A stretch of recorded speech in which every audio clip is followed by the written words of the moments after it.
In tonight for Neil Cavuto. Show me the money. That's what taxpayers should be asking tonight. After receiving billions of dollars in emergency aid, the nation's banks say they can't account for how they're spending that money, your money, or they just simply refuse to disclose it. Texas Republican Ron Paul, he joins me now on the phone. Congressman, what do you make of all of this? Well, it looks like it's more of the same old story. The taxpayer coughs up, the money's passed out, and nobody knows what happens to it. But even sometimes we don't even appropriate the money. There's $2 trillion the Fed has issued, and they tell us that it would be counterproductive to tell us where it's going. So we don't have any oversights, and now the banks stiff us.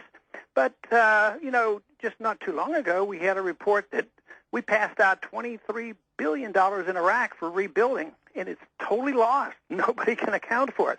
I don't know how long this can last. It doesn't make any sense at all, and yet we limp along, but nobody should be surprised that we're in financial difficulty when we run our affairs the way we do.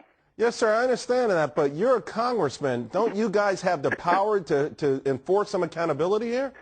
You would think so, and I'm on the banking committee. Every year I've been in Congress, I've been on the banking committee. I've always been interested in monetary policy. I'm on the domestic monetary policy subcommittee, but I have no authority whatsoever to look at what the Federal Reserve does, and that, of course, is the big culprit. But the question you asked earlier about part of the TARP money, that's money appropriated by Congress, but they rushed it through. There was a panic. There was fear in the land, so there were no restrictions placed on the legislation. And now the congressmen come up late and say, hey, why don't you tell us what you're doing? And they either don't know or don't want us to know and don't feel compelled to tell us. But, as bad as that is, the real problem is why are we in the business of taking money from one group and handing it out to another group? We take money from the people who are successful and give it to the people who are unsuccessful. So that's the part. If we'd stop right there, then we wouldn't have to worry about this oversight. We shouldn't even be in the business of propping up and bailing out everybody.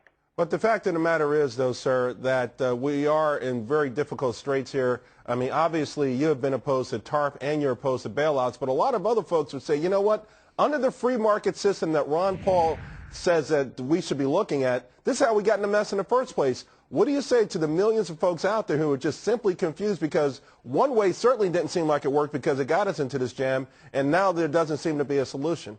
Well, it's completely wrong, and I think that's the key question. If they get away with that argument that the free market caused these problems, we'll never win. We'll never get our freedom back. We'll never get sound money back. We'll never believe in the market again. We'll never believe in property again, property rights. Because we got in this trouble because we had a funny money system based on total fiat, money created out of thin air, and we believed in big government spending, big government regulations, depend on the SEC and Sarbanes-Oxley and everybody else would take care of us. And all this spending and all the money that we appropriate is all spent outside of the marketplace. So it is the biggest mistake in the world that we can make is to think for a minute that our problems today are the result of capitalism and freedom. They did this in the 30s, and that is really when we got off track. They said that the Depression came, because of free market capitalism and the gold standard. Completely false, and we're still suffering the consequences.